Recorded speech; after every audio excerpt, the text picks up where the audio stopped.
বসিরহাট কেন্দ্রের অন্তর্গত মহেশপুর, সেখানেও সিপিএম এর এজেন্টকে বাধা দেওয়া হচ্ছে এমনটাই অভিযোগ। সুকান্ত মুখোপাধ্যায় প্রতিনিধি রয়েছেন আমাদের সঙ্গে সরাসরি। সুকান্ত, ঠিক কি অভিযোগ উঠছে? দেখো, আমি রয়েছে এই মুহূর্তে হিঙ্গলগঞ্জ বিধানসভার মহেশপুকুর উচ্চ বিদ্যালয়, যেখান থেকে অভিযোগ আসে যে সকালবেলাতে সিপিএম এর এজেন্ট যখন এখানে বসতে যায় তখনই তাকে কিন্তু বাধা দেওয়া হয় এবং অভিযোগের তীর কিন্তু অবশ্যই তৃণমূল কংগ্রেসের বিরুদ্ধে।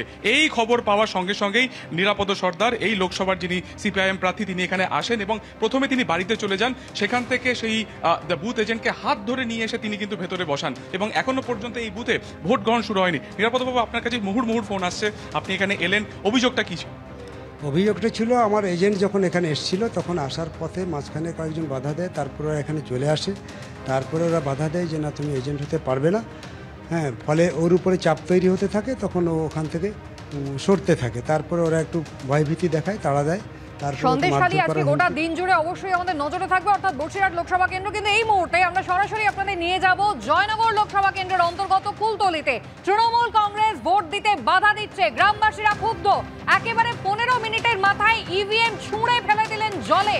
সরাসরি আপনাদের নিয়ে যাব, অনির্বাণ বিশ্বাস রয়েছেন আমাদের সঙ্গে। অনির্বাণ, দেখো কুসুমিতা, তোমাকে প্রথমে জানিয়ে রাখি যে আজকে সকালবেলা থেকে যে প্রথমে যে আমাদের জানি যে ভোটের আগে যে ভোট প্রস্তুতির পর্ব চলে বিভিন্ন এজেন্টদের সামনে, সেই প্রস্তুতি যখন চলছিল তখন থেকে কিন্তু বিভিন্ন দলের রাজনৈতিক এজেন্ট যারা কিন্তু এই মেরিগঞ্জ 2 নম্বর অঞ্চলের যারা বাসিন্দা, তারা কিন্তু ওখানে আসতে শুরু করেন। সেই রাজনৈতিক এজেন্টরা যখন ভেতরে ঢুকতে যায়, তখন যেটা অভিযোগ বিজেপির তরফ থেকে করা হচ্ছে যে তৃণমূলের তরফ থেকে সমস্ত এই বিরোধী রাজনৈতিক দলের এজেন্টদেরকে সেখান থেকে বের করে দেওয়া হয়।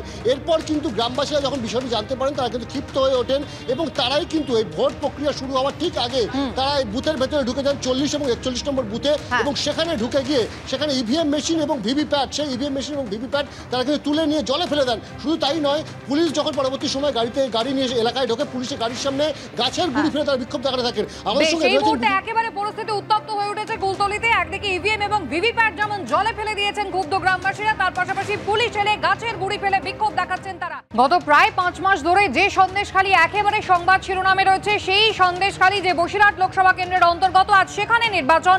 আর তার আগের রাতেই যখন একেবারে পরিস্থিতি উত্তপ্ত হয়ে উঠল, সেই সময় সেই পরিস্থিতি সম্পর্কে ইতিমধ্যেই এক্স হ্যান্ডেলে পোস্ট করেছেন রাজ্যের বিরোধী দলনেতা এবং অমিত মালব্য। শুভেন্দু অধিকারী লিখেছেন, ভোটের আগে সন্দেশখালীর কণ্ঠরোধ করার সর্বশেষ চেষ্টা। চপ্পল পরা পুলিশ আর সিভিক ভলেন্টিয়াররা সন্দেশখালীর ভোটারদের হুমকি দিচ্ছে। হুমকি দেওয়া হচ্ছে সন্দেশখালীর মহিলাদের। তারা সাহসের সঙ্গে মোকাবিলা করছেন। শাসক দলকে প্রাণপণে সমর্থন করছে পুলিশ, এক্স হ্যান্ডেলে পোস্ট করলেন শুভেন্দু অধিকারী। আর অন্যদিকে অমিত মালব্য, তাঁর পোস্টে রয়েছে, মধ্যরাতে মমতা বন্দ্যোপাধ্যায়ের নির্দেশে বেড়মজুরে বিজেপি বুথ এজেন্টদের বাড়ি গিয়ে হুমকি দিচ্ছে রাজ্য পুলিশ।